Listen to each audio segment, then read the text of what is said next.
Hello everyone and welcome back to the Great Book of Grudges. My name is Nathan, and as you can see the Chorf roster is rather big, and in this video we're finally going to be able to go down, check each unit and, check out their stats, talk about them. It's going to be a fun time. There's going to be loads of videos coming out this coming few weeks. Hell, I've even got some multiplayer content too, which is going to be quite fun. Now, before anything, I do want to say that if you're interested, I'll also be streaming every day for a few hours around this time on twitch.tv/The Great Book of Grudges, so you're always welcome to join. But if Twitch isn't your thing, there will be 3 videos dropping today, 1 every hour. Now, with that being said, the roster itself is quite large. There are quite a lot of units. It pretty much covers most of the bases when it comes to the roster. You've got anti-large, you've got heavy firepower, you've got skirmishers.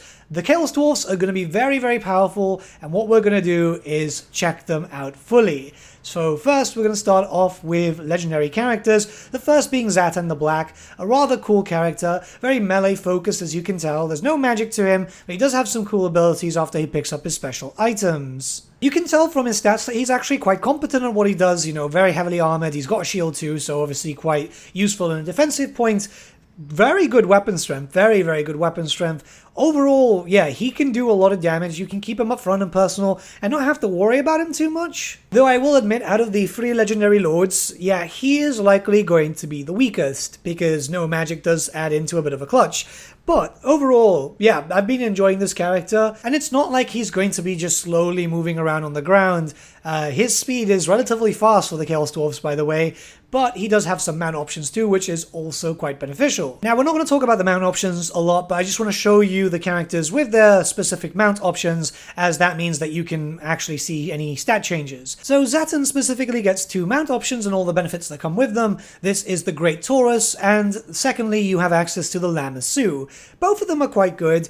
I prefer the Taurus. Either way, they both do add for a little bit of mobility, which for a dwarf is kind of needed. And before anyone says anything, yeah, they're mounted. It's just the seat is a little bit taller than the mount. This is actually a design choice that you can see in some miniatures. So it just looks like they're standing. It's just they've got really frumpy short legs, so yeah. The second legendary lord is Chorf the Ashen. Now you will notice from stats that even the spellcasters are quite strong. With high armor and melee values, they can give out a lot of punishment, be in the front line without too much of an issue. And I think that's great, because at the end of the day, that's how they work on the tabletop. It's the same thing as, say, for example, Chaos Sorcerer Lords. They're going to be very, very strong, and they're going to be able to dish out a lot. Now don't worry about the lore of magic. There's a video coming straight after this one, which is going to be focused around all the spells, how to use it, and so on. But yeah, so far, Chorf is quite strong. I quite like him. I think out of the 3, I like him the most in terms of stats and usability. They're all good, don't get me wrong, but I don't know. Maybe it's because I'm very attached to this character, especially when you see him on Cinderbreath. I mean, wow, this is a Forge World model, like I've said in the past, that I'm too intimidated to paint. And he looks so good with the mount. I can't imagine him on foot. I just try to power level him quickly so he's able to have the mount, because that's like the complete package, right? Yeah, very cool lord. The last legendary lord is Astrogoth Ironhand, and you'll see that he's got some very good armor values, and look at his speed. Obviously the baby walker is helping him move around, but 60 speed for a dwarf is absolutely amazing. He can really get out there. Zooming across the battlefield is actually kind of cool with him. He can do a lot of damage too. The fact is, like I said, all the legendary lords are quite powerful in their own right. I haven't really used Astrogoth too much, I'll be very, very honest with you, mostly because I went for the characters that I'm more attached to, but he's actually next on my list to have a little bit of a playthrough with. But I've done a few multiplayer battles, and I know that he can hurt because I've been in the receiving end of it. But now we move on to our final legendary character, the legendary hero Gorda's Backstabber. And he's kind of cool. The thing is, he's not really that good. He's got a very unique mechanic because he actually has a dice roll, and I think that's absolutely amazing because it's another link up to the tabletop. But I'll be very honest with you, I've not seen him have much value in terms of damage output. Sure, he can buff up the goblins and stuff, but you're going to be buffing them up through tech and skills and stuff anyway. Not trying to be negative, it's just I've not seen too much value in him. I'm pretty sure some other creators might see it differently. I will say that I have found some use with him, as when he's mounted up, he's quite fast. Obviously, you can see 92 speed, and yeah, if you're using him as a skirmish character, if you're using him to take out any straggling heroes, he's quite good for that. He's able to do a decent amount of damage, and he works quite well if you use a lot of Hobgoblin Wolf Riders. But that's pretty much it from what I've seen. But yeah, now we're going to move on to our generic Lord options. The first one being the Overseer. This is your melee base Lord. I know a lot of people like to focus on the Spellcasters, and don't worry, there is one. But just in case you want someone with more of a punch, and obviously a shield to protect themselves, the Overseer is there for that. Pretty decent stats all around. Pretty good movement, pretty good damage. Well, good movement for a dwarf, right? Like, you're not expecting them to be running around doing a marathon. But all in all, I'd say that, yeah, sometimes you want the melee character, and this one does it very well. I've been playing in a campaign where I've got a few Overseers kind of holding certain locations, and it does help. It honestly does help. And you've got access to 2 different mount options here. The first being the Great Taurus. This one is pretty basic. We've already seen it already. Very cool. Gives you some mobility. Gives you some more fire damage, which is obviously going to help you out. The second one being the Lamassu. So it really depends on what you want. You can have them on foot too. A bit of a shame that there is nothing that really keeps them on foot and mobile, but then again, there was nothing really like that on the tabletop. You never know in the future for Warhammer the Old World, however. But so far, very good options, and yeah, I'm happy. The second generic Lord option is incredibly multi-purpose, because this is your Spellcaster. He's also pretty good at melee, and you get a little bit of range too, a bit of a handgun.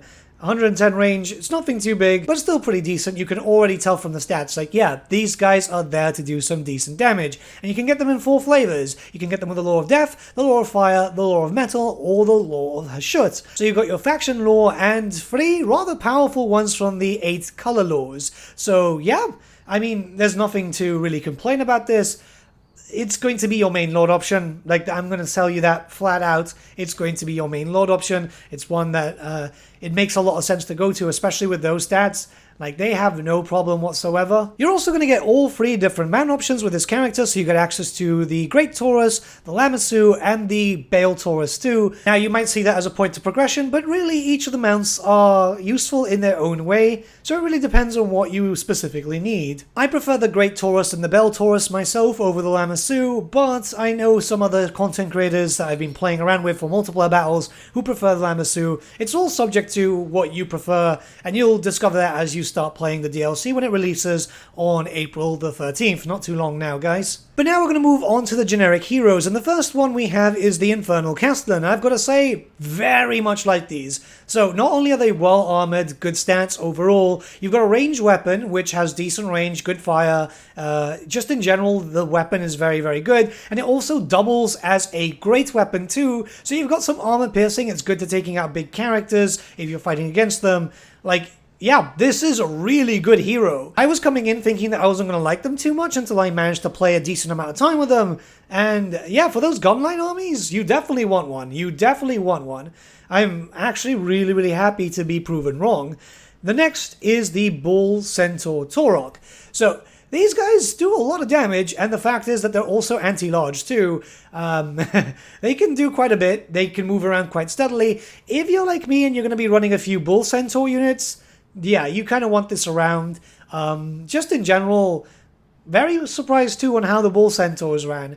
I was kind of worried because obviously some monstrous stuff doesn't do too well, but I had these guys taking out Crushers, Ogre Crushers, without too much of a problem, alongside some other generic Bull Centaur troops. But yeah, it's showing that the roster for the Chaos Dwarves itself is fairly strong, and again, we get to see that when we go into the heroes with the Demon Smiths. So these are the same as the Lords, so you get the Law of Death, the Law of Metal, the Law of Fire, and the Law of Hashut. You get the same mount options too. It's just a little bit weaker, but still, overall, it's very, very strong, even for a hero. Possibly too strong. I don't know. It's something that really does fit with the theme. Again, this was a Forge World army, which is why it was so strong, and it makes sense for it to be strong here too, considering that there's very little of them, so you want to be able to be powerful. And as you can imagine from the way I've been speaking, your Lord and Hero options are good all around. I do wish that we had like a Hobgoblin hero, as that was a thing, but hey, we haven't really missed much if we've already got some stuff that is so strong. So we're going to move on to the roster now, and yeah, we've got Goblin Laborers, and all I can really say is trash, right? Like, this is a tar pit unit. It's very bad stats. I really think that Skaven Slaves might be a bit better. I mean, the good thing is obviously, you know, they're expendable, they're a meat shield, but don't expect them to do much. In most cases, you'll probably be focusing on Hobgoblins more than anything else, because the Laborer units, unless you need Sacrificial Lambs, yeah, I don't think that you're going to be using this too much. And the same thing can pretty much be said about our friends, the Orc Laborers. Yeah, it's not great. They do a little bit of armor-piercing damage, because obviously, I mean, look at the weapon that they're carrying, which is very, very cool, by the way. I'm a very, very big fan. But, yeah, cheap. Literal cheap. The second army moving around with a massive force of this would probably work out for you. Maybe if you just want the auto-resolve bonuses because of numbers, but that's pretty much it. Don't take that criticism as a bad thing, as we're going to look at the actual troops, or at least what I consider the actual troops. Hobgoblin Cutthroats are fairly decent. Yes, they're not got the best stats, but they're a tier 1 unit. They're also shielded, and if you want a actual tar pit that can do a little bit of damage, they're a bit more expensive, which is understandable, but yeah, they can get the job done. You'd be surprised how good these guys are. They actually end up pulling their weight a little bit, and that's very obvious with the other Hobgoblin units. You see, the sneaky gits with poison attacks and so on, they're like the sneaky stabbers, but I'd say probably better. The fact is they've also got a little bit of a ranged weapon. It's not great, it's literally just 2 ammunition, but it's still something, and that also poisons the enemy. Poison is very, very strong in the Total War Warhammer series. We all know that. And, yeah, you know, Vanguard, decent damage, anti-infantry too, they're dual weapons, right? I really like these. I've been using them like near religiously as I've been playing a lot of different types of multiplayer battles with other creators. They're generally really good. I'm surprised. And the fact is I've been surprised about a lot of things so far. Moving on to the Chaos Dwarf Warriors now, which look absolutely amazing, by the way. They follow the 4th edition type of Chaos Dwarf, but obviously updated to a more HD, New Age type of stuff. It still feels the same, and that's great. But yeah, these are great. So very similar to a normal Dwarf Warrior type of attack and so on. The stats are very, very similar. The fact is that even then, Dwarf Warriors and Chaos Dwarf Warriors, they're very strong when compared to other, you know, tier 2 units, and you won't be getting them that early. Remember that you have to deal with all the usual stuff with increasing your capacity for them, but either the sword and shield version or the great weapon version, you've got quite a lot there. Both of them are very, very good. It's good to mix and match, I would say that, and eventually you will mix them up, and eventually after that you're going to switch them out for the Iron Sworn and stuff. But yeah, absolutely great units. They look fantastic. Something that I can easily run for a campaign and not be bored with. After the Chaos Dwarf Warriors, you'll start to move into the Infernal Gods. We're just focusing on the melee units right now, and then we'll focus on the range. But these are an absolute dream come true to me. I've painted up a few, and I've always loved those miniatures. So seeing them here as, like, you know, proper models, like digital models where you can just look around them, watch them move, this is great. Very good stats all around. You can see 100 armor, you can get them shielded, you can get them with great weapons again, very high leadership. These guys can hold, and they can take a punch, and they can deal a punch too. So yeah, very, very good and sturdy front line. You can use them to march forward. They're slow. A lot of your troops are slow. You've got some fast stuff too to support that, don't you worry. But think of these troops as like a moving shield, your moving bulwark, and believe me, they do that well. The last unit you have is the Infernal Ironsworn. Think of these guys as just, you know, the previous unit, just stronger, better stats all around, magical and fire damage too. Like, very, very good. Unfortunately, only one variant, which is the axe and shield version, but they're very, very tanky. They're still able to do a lot of damage. They've got great charge defense. I really don't see anything wrong with this unit. But now we're going to start moving on to the range units, and we've got Hobgoblins again. Now, you're going to be very surprised when I say this, but I actually really like the Hobgoblin Archers. It's very important to note that you've got a lot of spells that will make the enemy take more damage from fire attacks, and the fact that your Hobgoblin Archers have flaming attacks is very, very good. Their range is pretty decent. Their stats aren't great, but the fact is that these guys, you keep them protected right from behind, and they're able to do their damage, they're able to do their job without too much of an issue, so long as you're protecting them. Moving on, we have the Chaos Dwarf Blunderbus, and this is kind of like a shotgun, essentially. Very short range. It's 90, it's not really too good, but the thing is that these units are also axe and shield, so you can have these guys as the step up to your Chaos Warriors in case you want them to also have some range too. Like Dwarven Gunlines, Chaos Dwarf Gunlines are very much possible, especially in campaign, obviously if you have the money to be able to keep them, you know, paid and stuff, but absolutely phenomenal unit with nothing that I can complain about. Not the best, that's saved for the next one, but this is still, you've got the boom, you've got the satisfaction, right? Now, for the last range unit on foot, we have the Infernal God once again, but this time with Fire Glaives. Great range, 145. I know that might not sound great, but fire damage with both weapons on melee 2, which I imagine is going to get nerfed and probably removed, but also for your range stuff too. You're going to be able to do a lot of damage. Again, these are Forge World units, which I've got like 20 painted and I've got to do a lot more, but yeah, very, very good punch. Keep in mind that your big punches don't come from your generic range, they actually come from your artillery, which we're going to talk about in a little bit anyway. But yeah, there is a lot here, and you're definitely going to be using these guys as soon as you're able to recruit them, because they can hold out, their weapon acts like a great weapon too, so you've got the punch there. But let's move on now, as we do have a few other things to talk about. So, Hobgoblin Wolf Riders with spears, right? Might not sound the best, but yeah, you know, imagine playing as the normal dwarfs and then give them a unit with 90 speed to be able to go to the back of the enemy line, who are going to do more damage if they attack in the flank or the rear. Yeah, there's nothing that can really go too wrong here. They're shielded too, so a little bit of protection. They might not sound impressive, but you will end up using them, because at the beginning I was like, oh yeah, I don't like these units. Yeah, I was wrong. I was freaking wrong. And that's the sentiment that I had with the Bull Centaurs at the very beginning, as I've never really been good at monstrous cav units, but they are really good. So you've got Bull Centaur Renderers, right? There are 3 different versions. The axe and shield one, so you've got a nice protection there. They still do a lot of damage, mind you. It doesn't matter what they've got, they're still going to do a lot of damage. The second version has dual axes, and the third version has a great weapon. And like I told you, I've actually done a few MP battles. Some of them are going to show up on the channel, and they really pull their weight, surprisingly, against Ogre Crushers. So, you know, those are the Rhinox Cavalry, those are the higher tier ones, and I was pleasantly surprised to see such a high damage output. Yeah, absolutely in love with these troops. I wasn't too sure, because I've got this issue sometimes. I look at units and I think, oh, they're not going to be good because they were crap on the tabletop. But yeah, I love being proven wrong. It's making me more and more excited to play with this DLC, as I'm seeing the real potential of each of the armies. When I see it on a reveal, it's not the same as physically playing it in myself. And yeah, very, very good.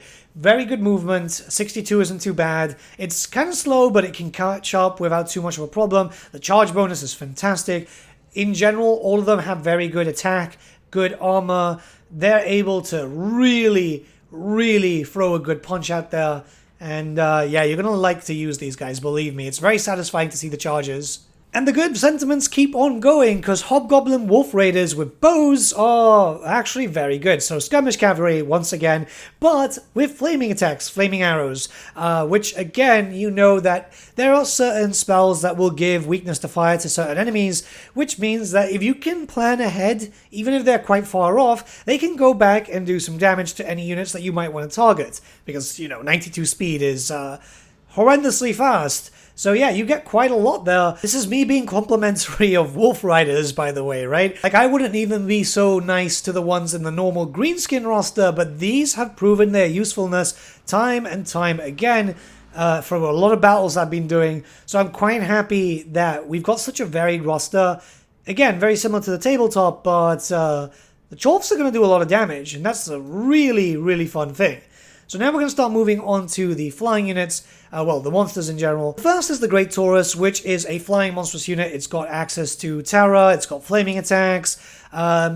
It can be a moving target. This is something that's very important to note. You know, the AI will aim at these types of creatures because they're very easy to pick out, they're very easy to take out, but they've got high fire resistance, high missile resistance too, well, decent missile resistance. They've got armor-piercing melee, they're able to do a lot of damage. You use these as a flanker and you're going to be in a very good place. Again, going for anything like any straggling types of weaponry, heroes, this helps too. If I can be completely honest, the Lamassu I feel is better as a monster than it is a mount. So, yeah, you get some bounce spells from the Lore of Shadow. Not the best spells, but it's still something that really does give you a little bit of an extra thing. It depends on how you want to use it. The thing is that these also can nullify any enemies with magical weapons, if they're close enough, that is, and which... You know, you will be dealing with a lot of magical weapons, right? It's not just like demons, for example, but this is usually the case for like Empire, Kislev, I think some Cafe too. So you do get a decent amount of use of it. But we're going to move on fairly quickly because Kadai. I absolutely love the Kadai. They're really, really cool, right? So you can see big weapon there. They're unbreakable as long as they stay higher than 50% of their health. And you can heal these guys up, by the way. So your demon smiths and stuff will have some effects that will be able to heal them. Flaming attacks, magical attacks, as you can imagine. Anti-infantry. These are demons too, so keep that in mind that they will crumble after they start losing a lot of HP when you lose the unbreakable stuff. But, yeah, I mean, how cool are they, right? I don't think this clip does them justice, and you're going to have plenty of time to see them battle, don't you worry. But we're going to move on very quickly to the Bale Taurus, which is just a stronger version of the Great Taurus. It's something that, you know, this is understandable considering it's a flying bull and the other one's a flying bull. This one looks so much better though, the coloring is just... absolutely beautiful. But yes, very similar way of using it. It's very good at being in melee, causes terror, high missile resistance, so it won't be taking so much damage. At the end of the day, I mean, you're going to be using this eventually, right? Either as a mount option, and I feel like you're going to be using these as mount options a lot, especially since, you know, your casters can basically get this without spending a skill point now. The thing is, for multiplayer, I think that the flying creatures are much more useful because, you know, unit caps and just the little amount of cash that you can actually spend, which, by the way, your armies can be quite small because these things are expensive. But when you look towards campaign, you're going to be focused around taking the big stuff, the big artillery pieces, or this big boy right here, the Kadai Destroyer. Had a miniature, but never actually got released. It is special. It's a big boy. It's a very big boy. Like, it can do a lot of damage. It's decently fast. It's got decent armor. It's also going to be the same as the other Kadai, right? You can heal these things, right? You can actually heal these things. It's very obvious when you start to see it in combat that it's just... it's so impressive. I am such a big fan of these creatures because, like, I've been trying to get my hands on one of these miniatures for a while. So seeing it, like, well, in the flesh in a sense, you know, seeing it animated, it's damn special. But we're going to start moving on to artillery now. We're getting close to the end here. So the Magma Cannon itself is a very long-range artillery piece, you can see there. 450 range is nothing to sniff at. It's got quite high damage, flaming attacks too. It's Hellforged, which again means that you can heal these things, and they will become targets. They will very much become targets. If they're left alone, they're going to die quite quickly, because it's still an artillery piece, and this goes for pretty much everything there. But yeah, overall... if you need something long range, if you want to take out some walls and so on, this is definitely that. You can take out some large targets with this too. Probably the one that I've used the least, I'll be very honest with you. Mostly because there are some better options. But having some map control with these guys is still something that you'll want to be able to do. Keep in mind, obviously, you know, armies is 19 slots, so you're gonna try and see how much you can fit there. But we're gonna move on to the trains themselves. The Iron Demon is the first one because there's a lot to talk about, right? So this has a short-range cannon. It's not really great. It's very good for charging. You've got an ability there which is going to increase your mass and your acceleration. This is very good for just slamming into enemy lines and getting out. Again, it can get bogged down, so do keep it protected.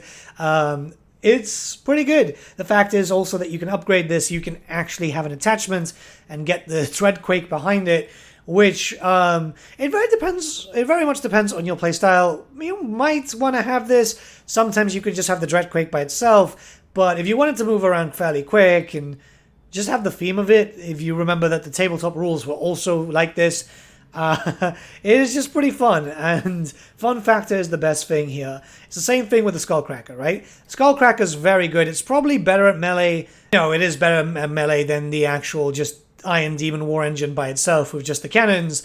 You lose the little bit of range, but you bring in a bunch of rotating blades. I mean, what's not to love? Both of them work quite well, but I do say that the Skullcracker itself is much better at being kept in melee and just doing some damage. Yeah, you can do the whole thing about using the Iron Demon, but I feel like if you're going to bring an Iron Demon, you're going to have the Dreadquake. If you want something by itself that's just going to shred around, bring the Skullcracker, and you could easily have the attached Dreadquake mortar here too. So at the end of the day, it's all personal preference, and you're gonna have a lot of fun just trying things out. The Dreadquake mortar by itself is very, very powerful. You can see here 380 range, which is quite far. The damage output is insane. I absolutely adore these. Again, you can have them mixed up. In the campaign, you're going to be using them mixed up a lot because obviously you can get a lot of economy and stuff like that. Yeah, pretty good. Keep in mind, if it's by itself, it will get targeted. It will get targeted and it will die fairly quickly because it's not a defensive carriage. This is very much on the offense. It's no good in melee. Well, you're not going to want to take it in melee anyway. It's got a decent amount of shots prior to that. Don't risk it. Believe me, don't risk it. So Hell Cannons are a thing, and really there's no point to discuss these because we've had these since Warhammer 1.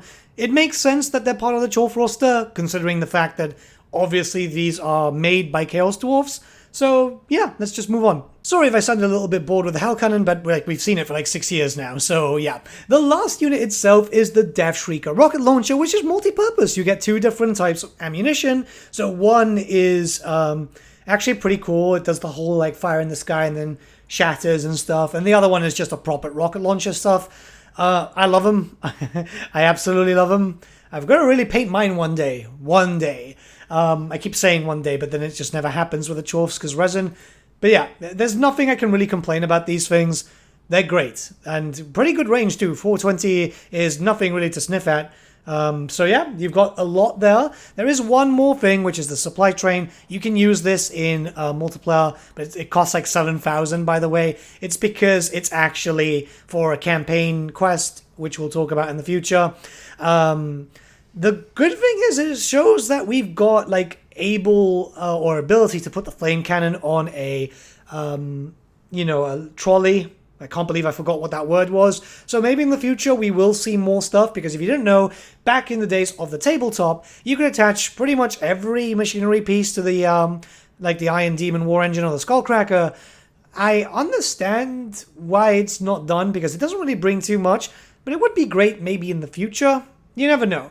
Obviously, this is the thing with Creative Assembly that they're seeing if it's possible, I guess, with this tester. And then lastly, we've got the Regiments of Renown. So I'm not going to go unit by unit because these are just like, you can only get one type of thing. There's a few that we've already seen from previous iterations of the games, you know, the Hell Cannon specifically, which I think makes sense because obviously these were made by the Chaos Dwarfs too.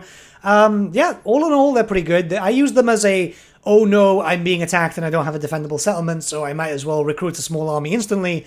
There is one small complaint I have about the roster. We have a unique unit in the form of the Immortals, which are Infernal Irons with additional hand weapons. They've even got like unique helmets and stuff. I would have really loved if these were a proper unit too, just a different coloring. It's a shame because we don't have anything with additional hand weapons in terms of Chorfs. So having some Chaos Dwarfs with actual, you know, additional hand weapons would have been interesting, because we know that these were kind of like berserker types, but heavily armored. It would have been nice. Maybe in the future, you never know, Creative Assembly could be saving a proper unit for like a FLC Skull event or something. Just keep in mind, if you ask for it enough, eventually it could happen. And if I'm saying ask for it, I mean respectfully. Don't start like screaming at the devs. Just, you know, it would be nice. That's the main thing. Alright, so here we've got a custom battle just to test things out. A small force of Chorfs, pretty much how I've got certain armies early on into a campaign, versus Grimgore. He's got a randomly generated army, but he's also got the Crimson Killers. He's got a pretty good stack, able to do a decent amount of damage. I'm going to let this play off. yeah, the roster is good. I just want to talk about that a little bit. But if you want to see a little bit more, I'm going to be doing some unit testing and then afterwards some MP battles in twitch.tv/The Great Book of Grudges. I know it's annoying to do that type of stuff, but hey, there's going to be a lot of like MP battles that we're going to do. We can't show campaign until the 5th, which is a little bit disappointing, but then again, it's only in Wednesday, so it's getting there. But until then, you know, we can test out the units. We can test out how things are going, how all the units will work, what's the best optimal way to use them in battle. Same thing with the Law of Magic, which is around 30 minutes post this video coming out. So basically 30 minutes after this video is done. Sorry, it's an hour later. There'll be a video dedicated to the spellcasting. There's a lot to really talk about. I'm having fun, and I think that's the most important thing I can actually say. Yes, I am having fun playing with the Chaos Dwarfs. Can't give a review on the product so far, and that's obviously on the 12th. But yeah, I'm enjoying myself. It's one of those races which is very highly anticipated by the fan base because, you know, I think people were asking for Chaos Dwarf since Warhammer 1.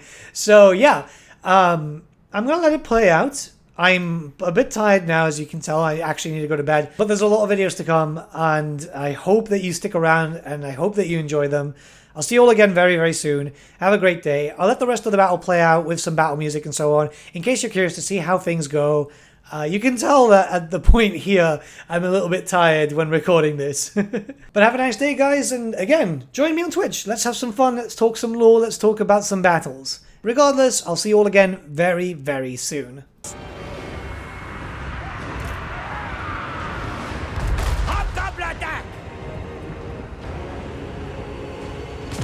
Hobgoblin who lives struck Kogal!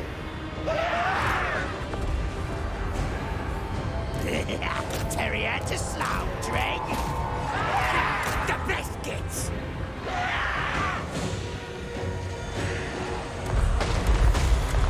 Ashkolchilo! Asgut! Ulawaku! Enuka!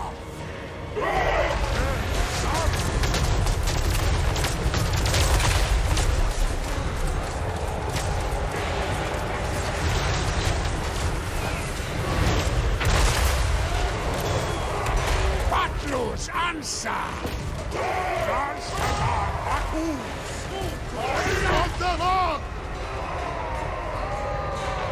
One rank! Dead dog! Draft jar! Drop the draft jar! Dumlet by Odeshwa! What's that? We got high! Khasut Anungu! Golhaka! Tehu Salasu!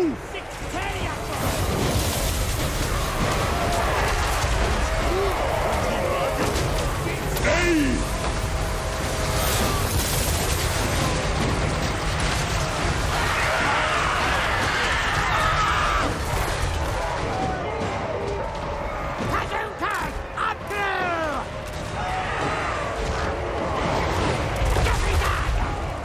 Mahitu Dama! Solfeo!